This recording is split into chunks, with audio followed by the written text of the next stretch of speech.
everyone, Trunix here. I am the author of The Halfway Tree, a standalone urban fantasy novel based in Trinidad and Tobago and featuring Caribbean folklore.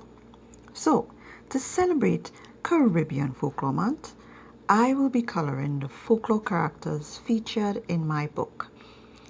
I will be using the artist's coloring book from Ajumbi Publishing House, which features 30 designs from folklore characters around the Caribbean designed by Marsha McKee. Now, while I'm coloring, I'll be explaining the folk characters, who they are, what I know about them, and the role they play in my story. I am by no means a coloring expert. In fact, I like to color outside the lines sometimes. This is just some fun. So let's start. So today I'm talking about the churil, pronounced churil or churil. I've heard it pronounced both ways. Now this is a folktale with an East Indian background. I actually didn't hear about this one until I was much older, and I suppose it's because it existed mainly within the East Indian pockets of culture and heritage of the Caribbean culture and heritage, if you understand what I mean. But like all the other stories that people brought here, it has evolved to be our own thing. If you hear noises in the background, the rain is falling, it can't be helped. I will just try to speak loudly so I drown it out. Right, so what is a churil? A churil is quote unquote made when a woman dies in childbirth or while pregnant.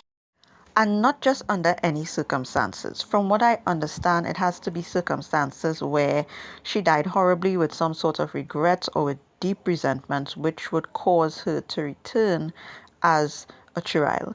She returns as this jumpy woman dressed in white with long black unkept hair. If the baby died with her, she would also be carrying it. Most of the time when people say they hear, quote unquote, hear a churil, it's because they hear a baby crying in the dead of the night, even though there should be no baby around. Now, if you are from Mexico or other parts of Latin America, you might be thinking, this sounds like the La Llorona, which is a legend I did hear about when I was little. The key difference between the two, though, is that the churil didn't drown her children, and the churil also avoids bodies of water. If you are running from one, it is said that the best way to escape is to cross a river because the churil would not follow you over it. For some reason, it can't.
Now, why would you run from a churil and where would you find one?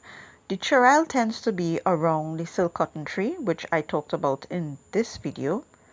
However, she does venture away from it during the full moon, and she tends to go after three types of people.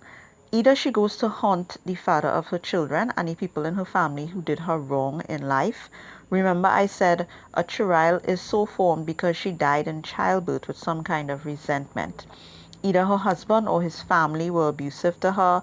Maybe he cheated on her when she was pregnant, or she died after being neglected. This ties into the history of the laborers from India who came to the Caribbean in the post-colonial times.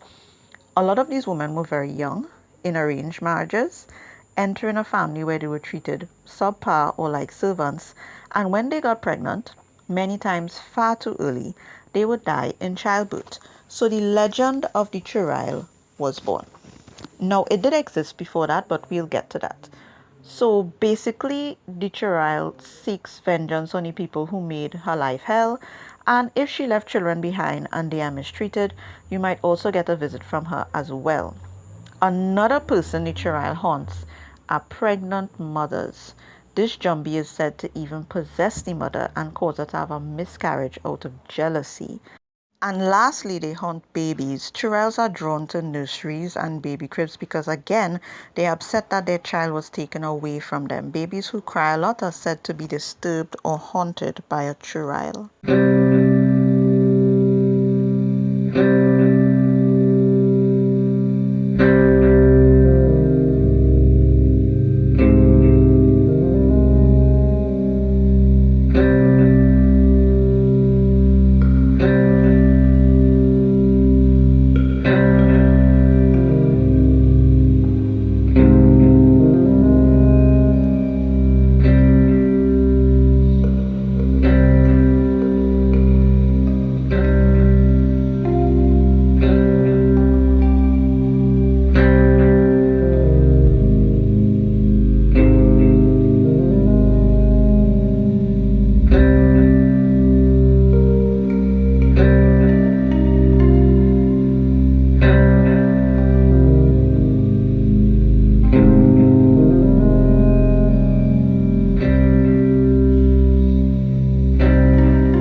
Right, so what else didn't I say? So this being, this entity, like others, has existed outside of Caribbean folklore. Originally, churil comes from the belief in the churail. It's spelled a little differently, pronounced differently too, but basically it's the same thing, except it is also a devotee of Kali and can have other forms. So sometimes it also appears as a woman with contorted limbs floating in the sky, who has witch like powers, or sometimes it's a tree spirit. The Caribbean version, of course, has stuck to the version of the dead mother to fit our history. As for my story and how the churil fits into it, this is one character that I can't talk about because it gives away too much of the story. I will say that I took liberties with this one, liberties in the sense that I mixed the different versions of it, not just the one that we know. Could you really call that liberties? Technically, I did the same thing with the doings as well. But if you read the halfway tree, you will see that everything has a reason why it's happening, and the characters behaving differently than they normally would is all a part of that. The things that happen in the story, the way the characters are portrayed, all need to match the motivations of the character. So I thought, what if the woman who died in childbirth with all this resentment wasn't a good mother to begin with? How would that affect her actions when she became a churil? I don't want to give anything away, so I'll just leave it at that. Overall, this is a very sad folk character. This woman, bound forever in her grief over losing her child, walking the roads wailing, is one of the reasons why I'm writing a spin-off to the Halfway Tree, to try to go deeper into the backstories of other characters in the story, because it's too sad to just end like that. Anyway, I didn't use many color pencils for this one. Red, purple, blue was the overall color palette, so I tried to stick with that. But yeah, that's the churil. If you would like to color with me, I think there'll be a link to the artist coloring book below in the description. Or if you are in Trinidad and Tobago, you can contact the designer for copies directly. She might have copies in stock, and you can get my book, The Halfway Tree. There will also be a link to purchase it down in the description.